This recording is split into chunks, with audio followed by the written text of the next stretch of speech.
So today I just want to play a video kind of showing the state of Canada. They're essentially talking about Toronto specifically, but I just want to show this. I just saw this a few minutes ago, and I think every Canadian needs to see this. So let's have a listen, then we'll break it down a bit afterwards. Food insecurity in Canada's largest city has reached a crisis point. Food bank operators say they are at their breaking point. More than 277,000 people visited a food bank in Toronto from April 2022 to March of this year. That's about 1 in 10 Torontonians, twice as many as the year before. Going to the grocery store became a matter of surviving panic attacks, of Yeah, and see, that's what I'm talking about. People may only have $40, $50 to go grocery shopping because everything else is so expensive. And then they go to the store, it's like $50, it's only going to last me a few days, maybe 5, 6 days, but you don't get paid for another week and a half. So you're like, what the hell am I going to do? Right? It's a terrifying thought for a lot of Canadians. looking at the cost and trying to extrapolate how I make it through a whole month.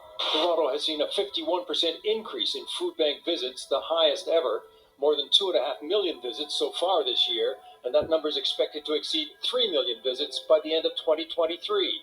Many food bank clients today have jobs, but earn too little to keep up with the rising cost of food. You look at the kind of food they're putting in there, and I know it's, when you're desperate, you don't get, beggars can't be choosers, but I mean, maybe that was just like snacks and stuff, but like, that's not even food. You're just making people put crap in their body that's going to make them sick. I mean, it's just, and unfortunately, I've been to a food bank before, me and my dad both, and I remember one time they gave us like leftover pizza from Little Caesars. Like, you know what I mean? It was like half eaten by who knows whoever. So and again, it's still better than nothing. I'm not saying that these people should be complaining. I certainly wasn't complaining when I had that, but I definitely remember thinking that's a bit weird. But, it's kind of tough for them too because more and more people are going and they don't have that much of supply, especially to like high quality meats and things like that. That you're not going to get very much of that stuff. You're going to get a lot of bread and a lot of carbohydrates and a lot of sugar, basically. So again, better than nothing. Don't want to tell. I'm not complaining at the food banks or anything like that. There's not really a whole lot they can do about it.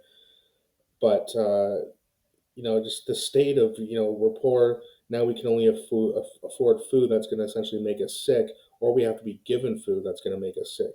That's a big problem. Food and housing. 1 in 4 food bank clients spend 100% of their income on housing, leaving nothing for food, clothing, or transportation. And I'll give you an example of that. So here in Hamilton, it's really hard to find a one-bedroom apartment to rent, for example, without paying $1,200, $1,300 a month. Right? So if you're making $17, $18 a month at a warehouse somewhere, wait, what's that? 17 to $1,800 a month. So you pay your 1,200 for rent. You have $600 left for, if you got to pay hydro, if you got to pay, for an internet connection, a basic cell phone, transportation, whether that be a bus or a cheap little car. So right there, now you got to spend a few $100 plus your groceries, which now to eat healthy would cost a good 350 a month for a single person. Now, of course, you can eat cheaper than that. You can knock that down to $200, but now you've got nothing left. You've got nothing to save. You've got nothing to go spend and enjoy a little bit of your life.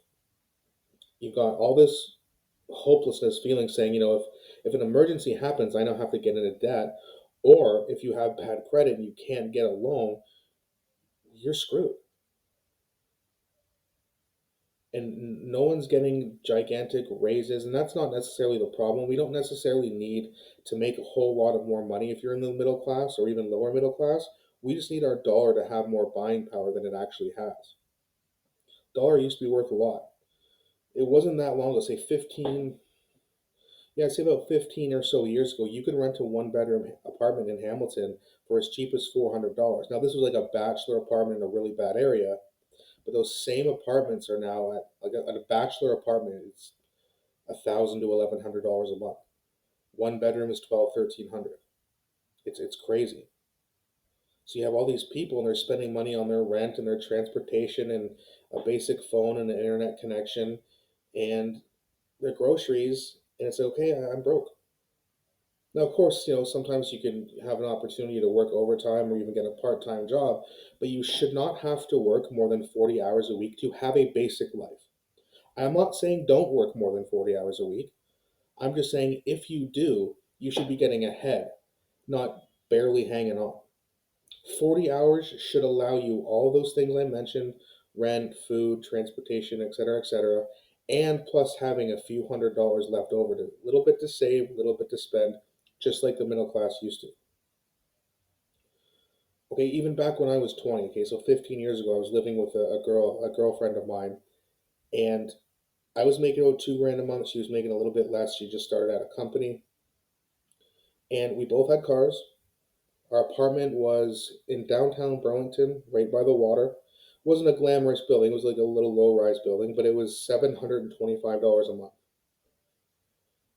So on top of our car payments, insurance, groceries, cable, internet, our phones, rent, we were making almost we were making about $3,800 combined. We could pay everything easy, and we had money to save and spend. And in 15 short years, that is gone. Across the country, millions of families are struggling to put food on the table. Skyrocketing housing costs, food inflation, and stagnating wages are pushing more and more households into poverty. Nearly 7 million Canadians struggled with hunger last year, some going without food for days. Breakfast clubs are doing their best to make sure children get what's often called the most important meal of the day. The number of kids they are serving nationally has doubled in the last 4 years, and there is now a lengthy wait list. There's a wait list for kids to get breakfast. Now let's play the rest of this really quickly. It just says Justin Trudeau not worth the cost, which is Pierre Poilievre's one of his little phrases that he uses whenever he wants to remind Canadians that we cannot afford to have Justin Trudeau be the prime minister for any longer. But just imagine that there's a waiting list for kids to get breakfast. That's disgusting.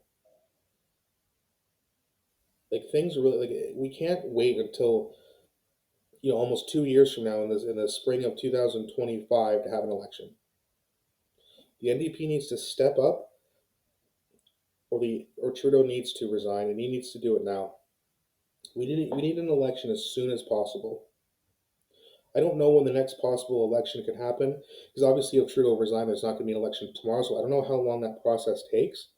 If any of you guys know, just let me know in the comment section.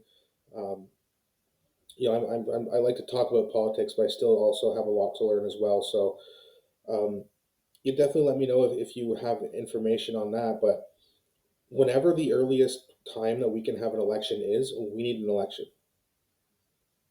And quite frankly, and I never thought I'd be saying this 5, 10 years ago, but we need a conservative majority, at least for now. Financially speaking, we need to be doing way better, just like we could 15, 20 years ago. All right, so again, let me know what you think in the comments section. That's going to be it for today, but I'll be back shortly with another video. Take care.